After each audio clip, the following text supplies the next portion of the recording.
the heritage of the emperor. The natural conditions for the development of the city were especially favorable. The banks of the Regnitz were old settlements where the burgherly city developed. The 7 hills which fall away to the course of the river were extremely suitable to emphasize the main features of the town. That is where the religious districts developed. At the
1,000 years of diversity in urban development leaves us with the modern-day Bamberg we have today.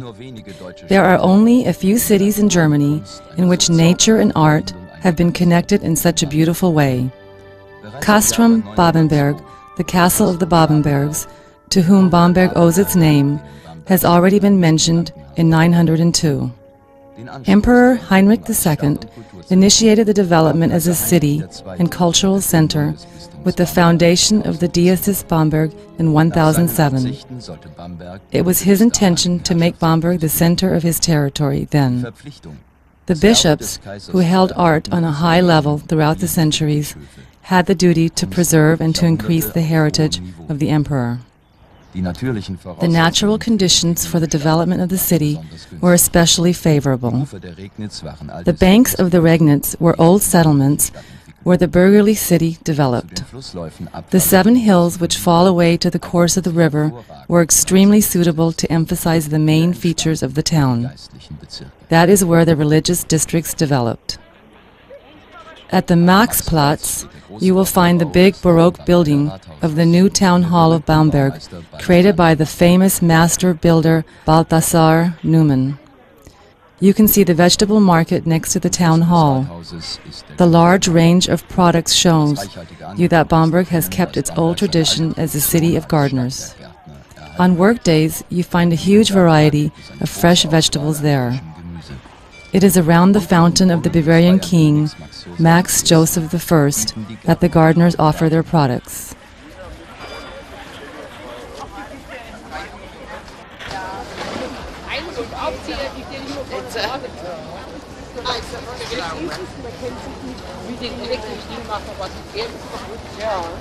Hans, wir mal die Kisten da drin drehen und jetzt mal den draufbraten. Schau da mal her, Mutti, 60 Pfennig schöne Bohnen. Chefin, was kosten die Bohnen? Wenn du ein Kilo willst, gebe ich das für 1,50 an. Alles klar. Ein Kilo, ein Pfund, 1,50, 3 Mark. Ja, also. So, jetzt hast du alles. Dann nehme ich 3 Pfund, wenn sie billiger Doch, sind. schau. Ja, gut.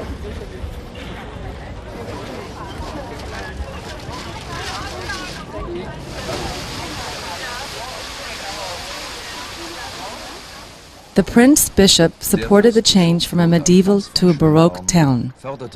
At the end of the 17th century, an axis with magnificent Baroque buildings was created from the burgherly city to the square at the cathedral, which corresponds more or less to today's pedestrian precinct. The richly constructed facade of St. Martin's Church, which was built by George and Leonard Dietzenhofer as a Jesuit church during the reign of Lothar Franz von Schönborn, fits perfectly in the front of a row of houses at the Grüner Markt. On the other side of the Grüner Markt, you find the Gabelmann, as the citizens of Bamberg call Neptune's Fountain, which is a meeting place for youngsters.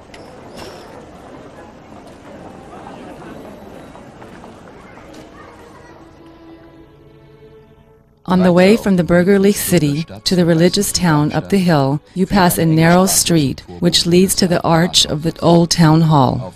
On the bridge of the Old Town Hall, you find St. Nepomuk, the bridge's saint, and a crucifixion group made by Gollwitzer in 1715. Posture and gestures of the figure show deep emotion.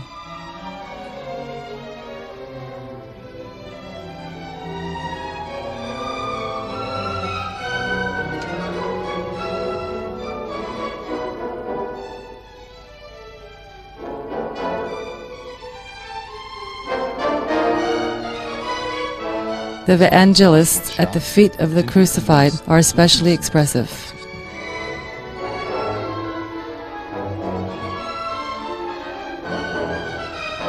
The Old Town Hall, like a ship in the middle of the Regnitz, can be counted among the best-known sites of the city and is unique.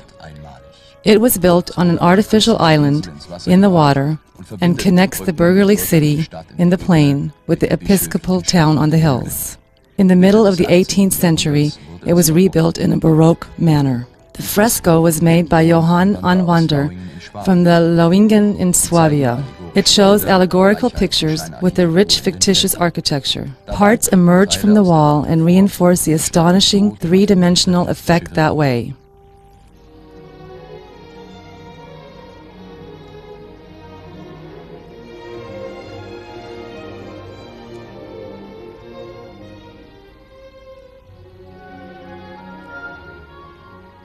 The tower of the arch, which is coated in a Baroque manner, is counted among the masterpieces of Franconian Baroque and Rococo.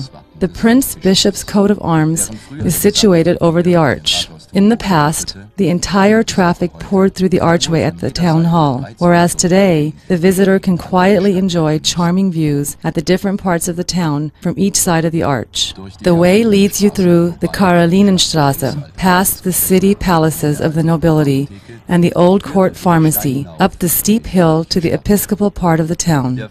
The cathedral, with its 4 towers, is the dominating building in the old town.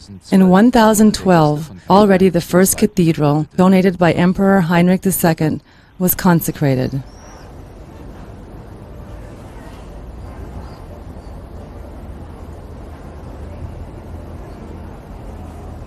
Today's cathedral dates from the early 13th century and is the great work of the transition between the late Romanesque to the early Gothic period.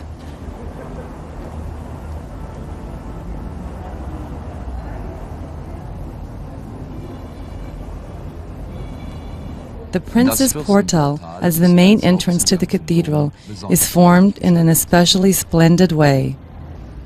Along the wall of the portal, you find the apostles on the shoulders of the prophets, which expresses that the New Testament rests on the Old one. The late Romanesque figures are still presented in a stiff manner. However, in the arch of the mentioned portal, you find one of the most moving portrayals of the Last Judgment ever created. Christ, as the world's judge, divides mankind in the blessed to his right and the damned to his left. The unknown artist created a relief which is equal to the most modern works of art in France at that time, a drastic appeal to the observer. Beneath both baldachins on the left and right-hand side of the portal, you used to find symbolic figures for Jewry and Christianity, synagogue and ecclesia, which now can be looked at in one of the side aisles of the cathedral. The artist puts two female characters into a polemically exaggerated contrast. The synagogue is portrayed blindfolded. She does not recognize Christ. The tablets slip out of her grasp. Under her tight-fitting silk garment, each and every detail of her slumping body is visible.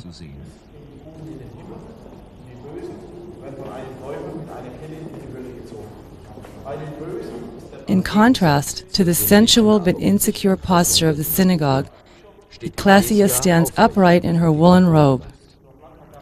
As a sign of her reign, she holds a scepter in her hand, her look straight ahead, and on her head a crown.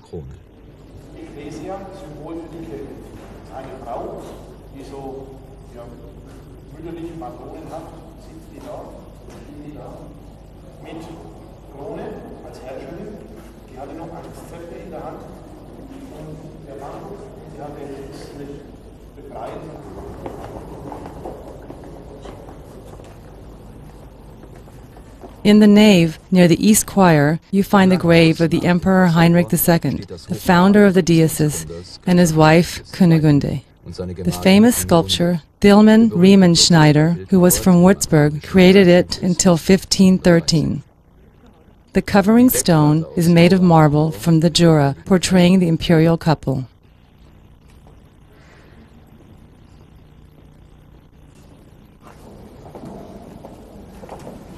There are scenes from the legend of both saints of the diocese, Heinrich and Kunigunde, shown on the side relief.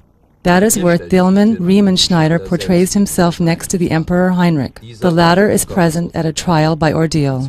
To prove her marital fidelity, the Empress, who was unjustly accused, walks barefooted over glowing plowshares without getting hurt.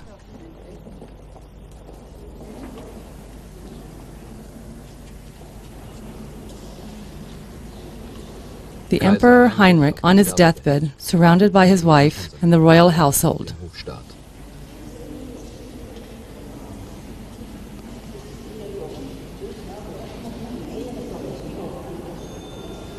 The weighing of the emperor's soul after his death by the archangel Michael with the scale of the Last Judgment.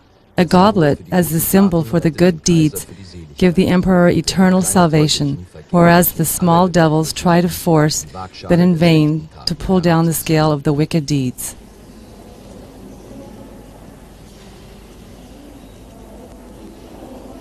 The cathedral is also the grave of the bishops of Bamberg. After a renovation in the middle of the 19th century, most graves were moved to the Michaelskirche. Only a few especially important medieval epitaphs stayed in the cathedral, such as the unique tomb of Friedrich von Hohenlohe, dating from the middle of the 14th century, which shows the bishop as old man with the mark of life on him shortly before his death. Until today, the famous Bamberger rider, horseman, on a pillar of the East Choir, is still a secret. People wanted to recognize many rulers of his statue, but it is most probable that the statue portrays the Holy King Stephen of Hungary, whose godfather was the Emperor Heinrich. The Bamberger rider was created by an unknown master before 1230 and belongs to the most significant works of art of the 13th century in Germany.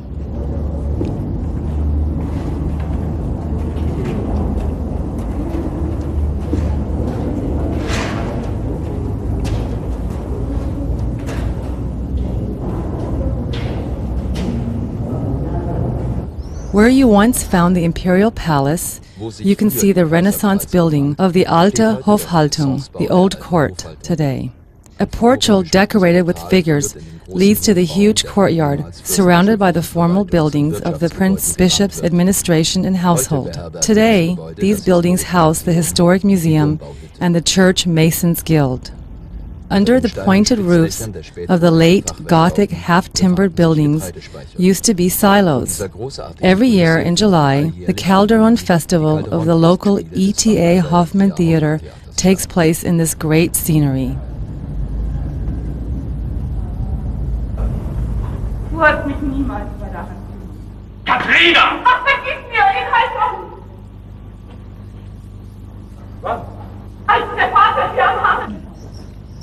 Hier aber jagt ich dich mit Hunden weg. Nein, mein verehrter Herr. Nicht? Denn dieser Herr tadeln.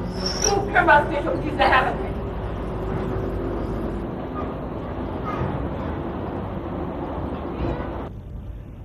On the other side of the square, in front of the cathedral, you find the Baroque new residence. Its master builder, Johann Leonhard Dientzenhofer, built it for the Prince Bishop Lothar Franz von Schönborn. This absolutist elector used to be one of the most important master builders of his time. During the summer months, you can visit the private rooms, as well as the official rooms on the upper floor of the residence.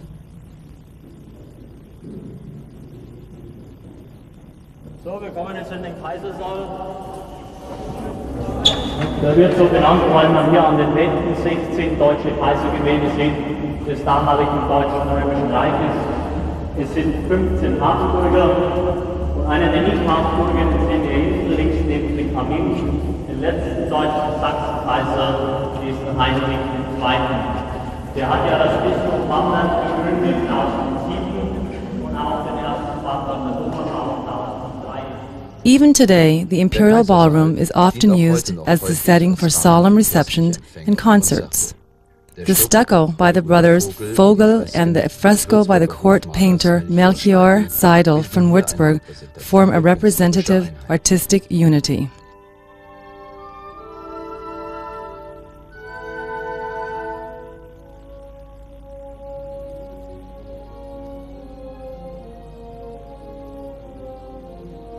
Lothar Franz von Schönborn left a great number of important castles and churches to posterity. The city of Bamberg owes him its Baroque appearance.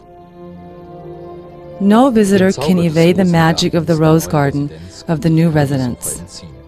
In this garden, which is laid out in geometrical forms, up to 5,000 roses bloom and smell next to Rococo sculptures created by Ferdinand Dietz.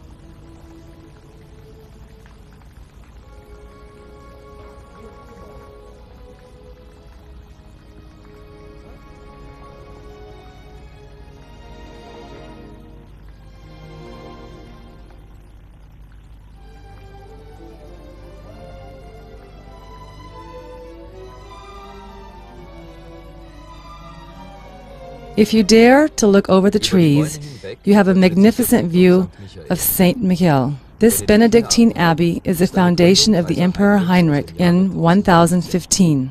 Throughout the 800 years of its existence, it looks changed several times. Around 1700, the master builders Johann Leonhard and Johann Dientzenhofer gave the grounds of the monastery a Baroque touch. In 1803, the monastery was dissolved during secularization.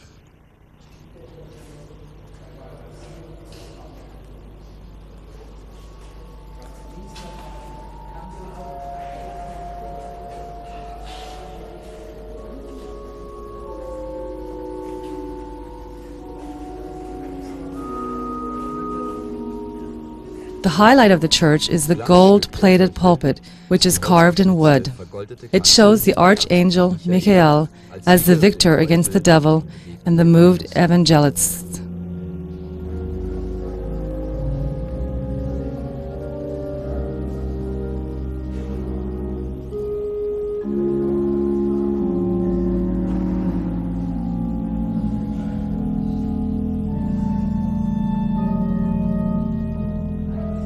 The bishops' graves in the side aisles were originally in the cathedral.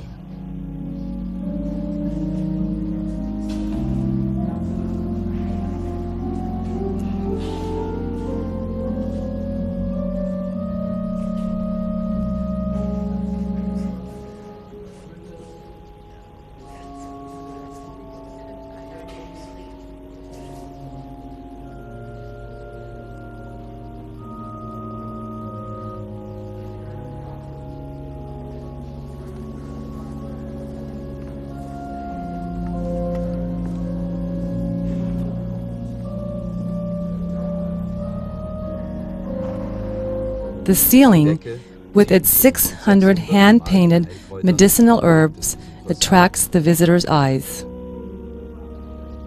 If you visit the St. Michael, you shouldn't miss the grave of the holy Bishop Otto. A popular belief says that you are relieved of your backaches if you walk with a stoop through the grave.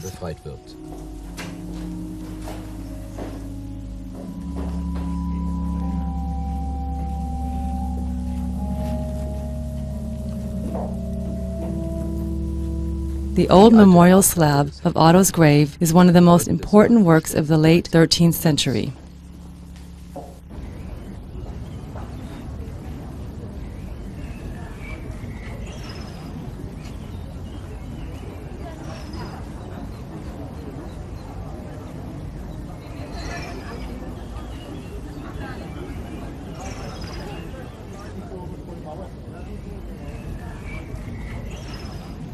You can glance at the city and the Regnitz Valley from the monastery's terrace.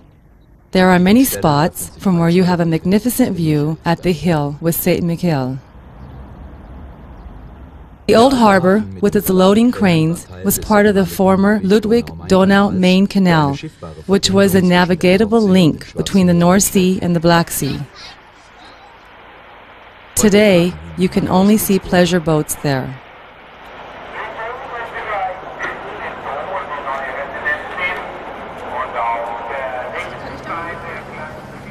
At the banks of the Regnitz, below the old town hall, you find the picturesque fishing houses, which are lovingly called Little Venice by the citizens of Bamberg.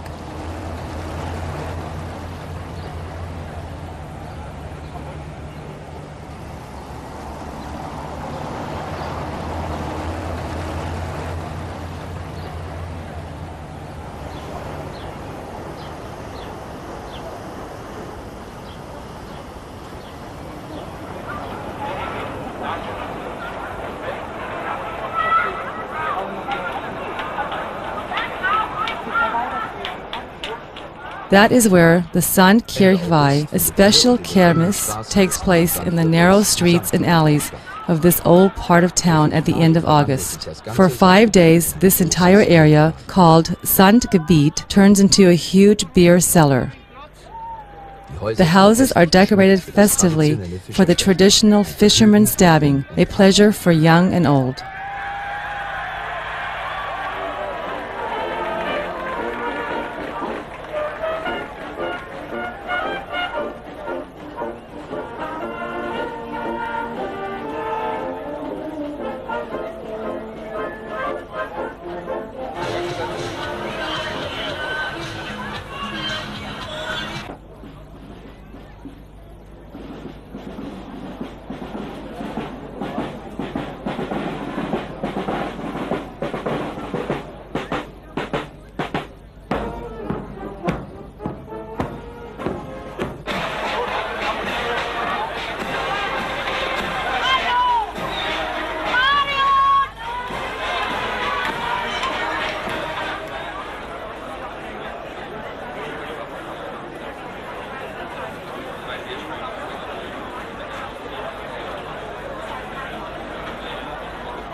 At the close, the scenery of Little Venice is turned into a Venetian night.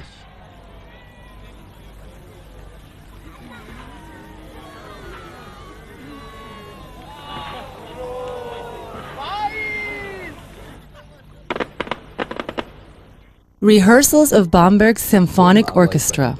It is by chance that Bamberg has this famous orchestra. Members of the German Philharmonic Orchestra in Prague came to Bamberg after the end of World War II and founded a new orchestra, which has the name Bamberg Symphonic Orchestra, since 1946. In the meantime, the orchestra has made many guest appearances in several countries on its successful concert tours. It was only in 1991 that a wish that the members of the symphonic orchestra had for a long time came true when the orchestra gave a concert in Prague, the place of its origin, for the first time under its chief conductor, Horst Stein.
Water power was an important factor for the economic development of Bamberg. Today, the old mills, with their wares, are for the most part rebuilt and house well-equipped hotels, restaurants, and student hostels.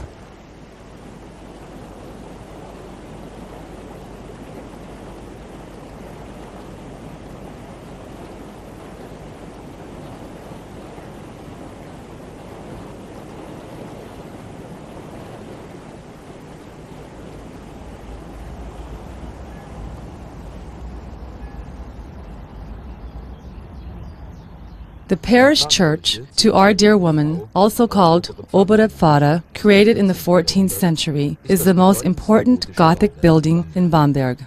It has a soaring choir which is richly structured and decorated, with fine tracery in the windows with pointed arches. The bride's portal, with the portrayal of the foolish and the intelligent virgins, was created by the same sculptures as the tomb of the Bishop Hohenlohe in the cathedral. In the past, wedding ceremonies were performed at this portal.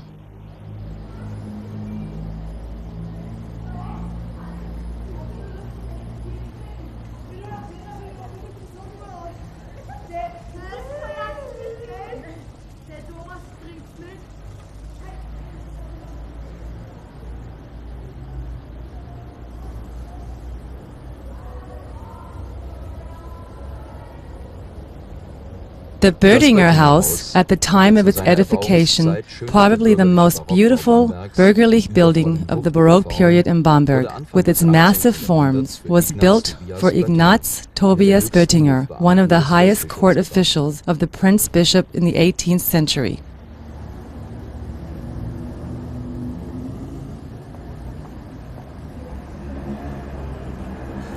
Hardly 10 years later, Böttinger had built another, even more splendid building at the banks of the Regnitz. The Concordia, as it is called, stands like a Venetian palazzo with one side of the facet in the water. It surpasses many noblemen's palaces in splendor.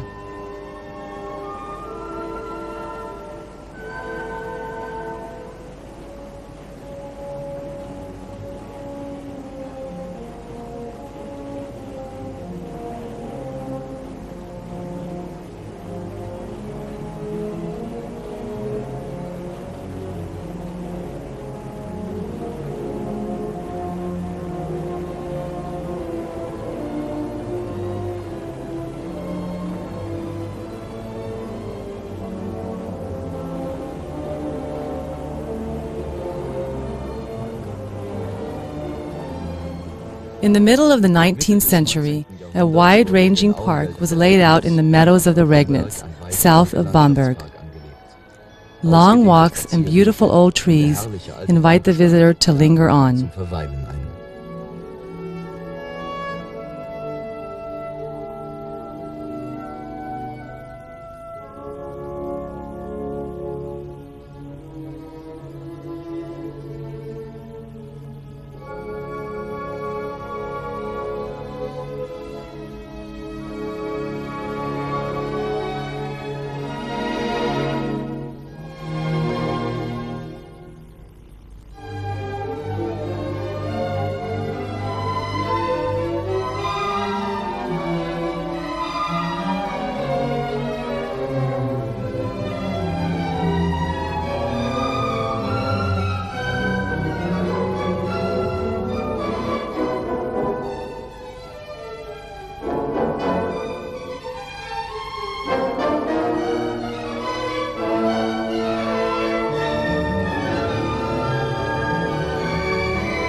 One of the best-known specialties in Bamberg is the smoked beer. It is served at the Schlenkerla, the most famous beer in Bamberg, in the Sandstraße.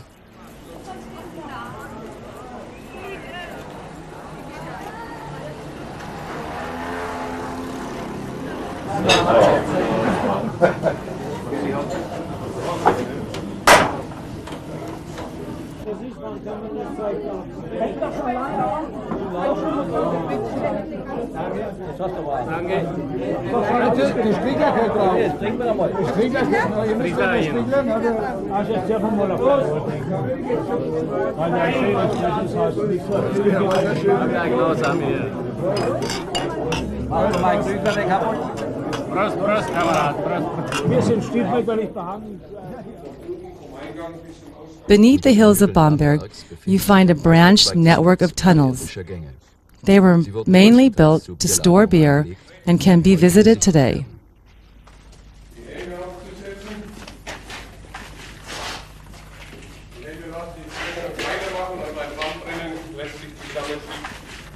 So, wir sind hier an einem Grubenbild. Das ist ein Ausschnitt hier am Stephansberg. Unser Standort ist genau hier unter der Kapelle. Sie sehen hier eingezeichnet die Kapelle vom E.D.R. Hoffmann-Gymnasium.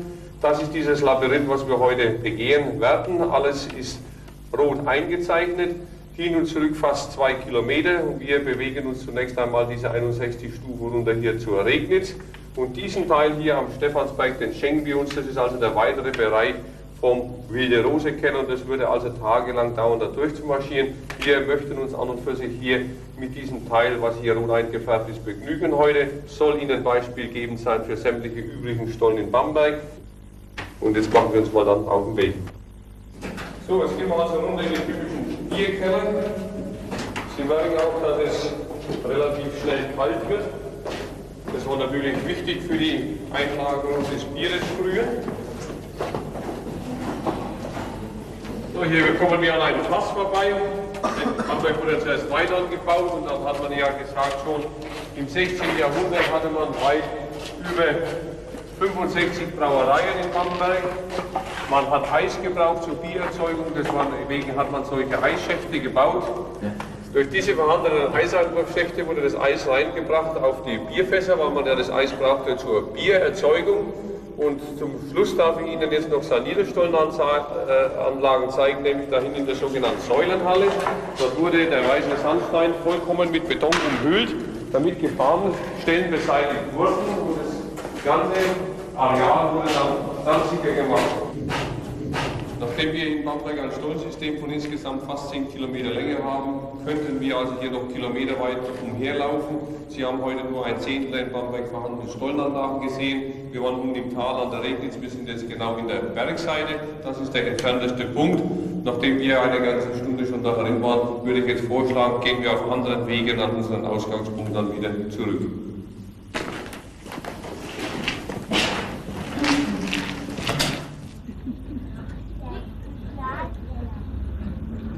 As the citizens of Bamberg wanted to enjoy their beer as fresh as possible, you find beer gardens in Bamberg, also called beer cellars, above the old storage cellars. They are a popular meeting point for social gathering.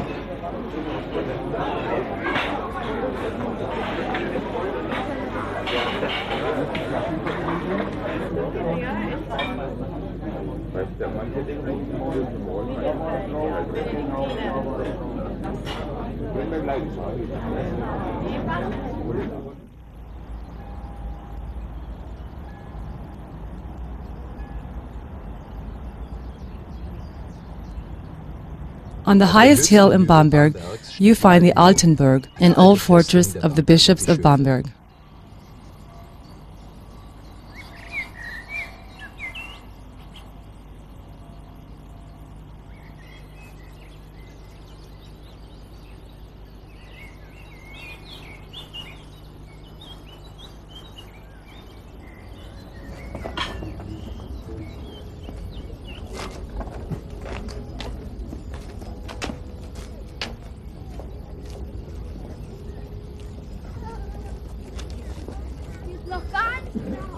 The one who dares to climb up the 33 meters of the tower, built in the 14th century, is rewarded with a gorgeous panorama.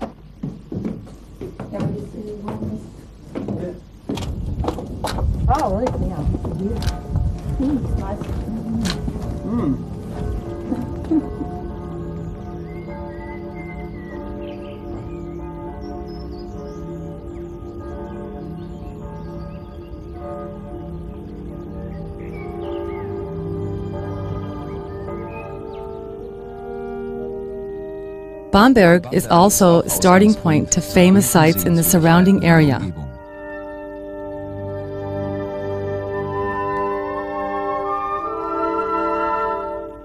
Lothar Franz von Schönborn had built a splendid private castle, Schloss Weissenstein, in Pommersfelden by the best master builders of the time, Johann Dientzenhofer, Johann Lucas Hildebrand, and Maximilian von Welsch.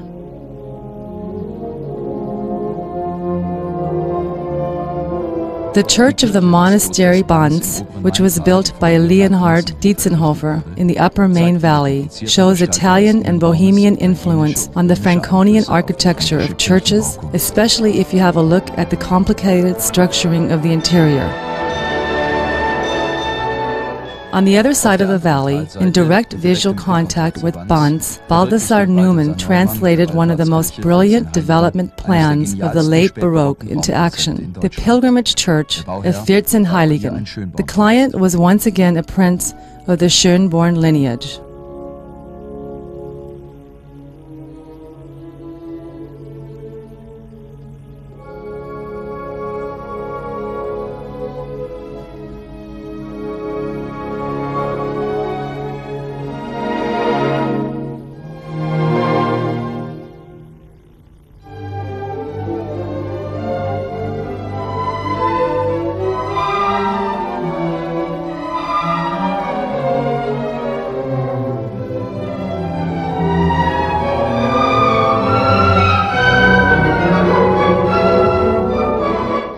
Schloss Seehof, near Memmelsdorf, is to be found in a charming pond scenery east of Bamberg. It was created by Antonio Petrini at the end of the 17th century as the summer residence of the bishops of Bamberg. Unfortunately, the famous park of the 18th century was destroyed in the 19th and early 20th century. Since 1982, experts have continuously been working on the reconstruction of the Baroque park. Today, the castle and the outbuildings are used as a branch of the regional authority for the protection of historical monuments. It was by a lucky chance that the fantastic urban features of Bamberg escaped in most parts from the destruction of the Second World War. That is the reason why the visitor can still find an almost undamaged chapter of German architecture in the 20th century, which has always fascinated travelers.